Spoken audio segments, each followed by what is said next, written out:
Naisipan ko ngang mag-breakfast ride ngayong umaga at ang balak kong puntahan ngayon ay ang bayan ng Laguna. At ito, nagbihis na tayo kasi tanghali na eh. Medyo putok na yung araw. Ito, magsasapatos na tayo. At ayusin ko na rin yung mga dadalhin ko sa aking pagra-rides. Ito nga, minamadali ko na nga yung pagsasapatos ko para makalis na ako ng maaga. At sana maging maayos yung panahon sa aking pupuntahan. Di sana tayo abutin ng ulan kasi paulan-ulan pa naman ngayon ang panahon. At ito na nga, binuksan ko na yung gate namin para ilabas ko na yung motor. Kasi kailangan ko pang painitin tong motor na to eh, bago ako umalis. Ayan, binuksan ko na. At ibababa ko na itong motor. Tinanggal ko muna yung paddock stand niya para ang ginagawa ko nga palang pagbaba nitong motor dito sa garahe ay patras kasi hindi ko kayang ikutin siya. So, patras ko na lang siyang binababa kasi mabigat kasi itong motor eh. Hindi ko kaya kapag natumba, hindi ko kakayanin to. Minsan na kasi itong natumba eh. Ito nga, naibaba ko na yung motor. So, kailangan muna nating painitin ang makina nito bago tayo tumakbo. At habang pinapainit natin yung makina ng motor ay hintayin muna natin siyang yung abutin niya yung 60 yung kanyang temperatura para maayos yung kanyang pagtakbo, hindi mabigla.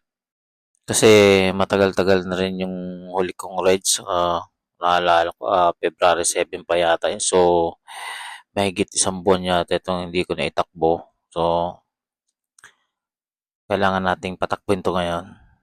At ito, gear up na tayo mga tropa pits. Suot na natin yung jacket natin para sa safety natin. At para makaalis na tayo, mga tropa pits. Kaya ano pa hinihintay natin? Let's go!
Eto, tumigil tayo muna sandali para magpahinga at mag-unat-unat kasi medyo mahirap din 'tong sports bike, eh, masakit sa katawan.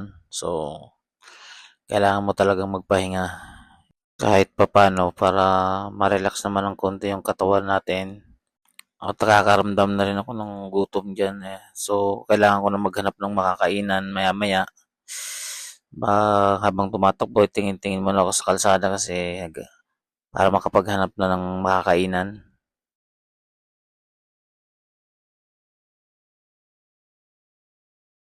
At ito nga, may nadaanan tayong nagtitinda ng buko rito.